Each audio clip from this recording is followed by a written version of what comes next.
Hello, all peoples of the world. Welcome to this video. It's part 2 of how to make better videos. Before I dive into the topic fully, I want to say one little piece of advice. That is, use what you have. Don't fall into the belief that better equipment will mean better video or better results. I'm serious. There are people out there making beautiful movies with their iPhones. Now, they enhance them with lenses sometimes, little lenses that clip on. They enhance with software and certain things like that. But you can do a ton of amazing things with an iPhone. Learn the settings, learn how to use it properly. I have an app called Movie Pro that I downloaded from the App Store, couple bucks. It's really, really great. Helps me a ton. You can lock certain functions on there so you don't get the autofocus shifting in the middle of a shot.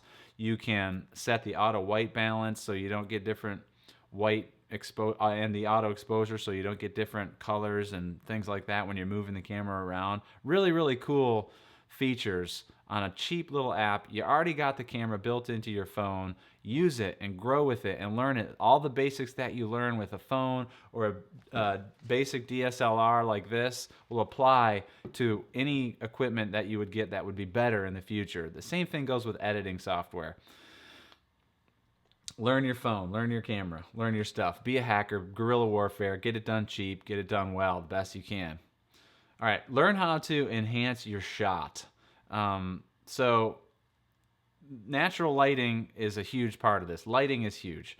So when you're about to snap a picture or take a video at the park or the mall or at somebody's house, just try to notice where the light is coming from. And even if you have to ask your friend who's about to do something really crazy, if they're in the dark, say, "Oh no, move over," just so where they're more close to a light or a window or something like that, and you'll get so much better results. And if you're actually doing a staged shot or an interview or something like that, you have time to set up a light or something like that. For example, with this video, this little blog tutorial video that I'm doing, I'm sitting at my desk at work and there's a little bit of natural light coming in back there, not much, it's kind of getting late, and I have overhead lighting and I have a little desk lamp right there.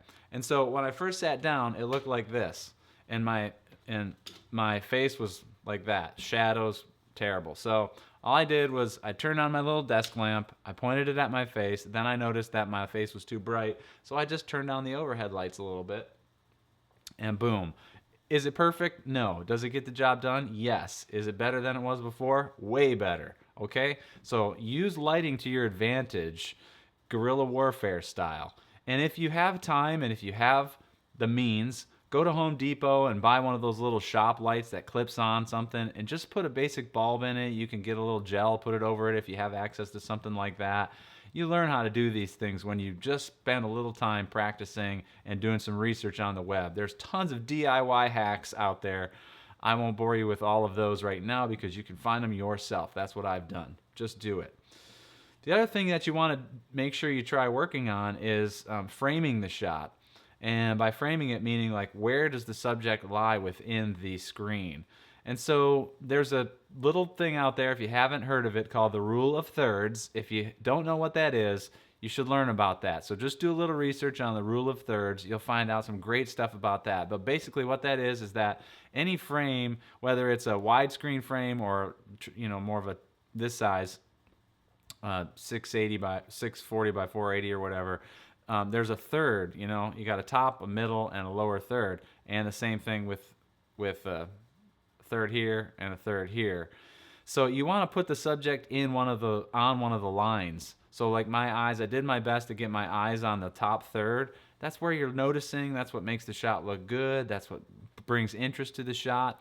Another thing you can do, and I'm going to just mess with this and see if I can do it here, is frame the shot off so that, see, now I am in the left third and top third, and it's kind of cool because there's interest to that shot. You see my mic stand there.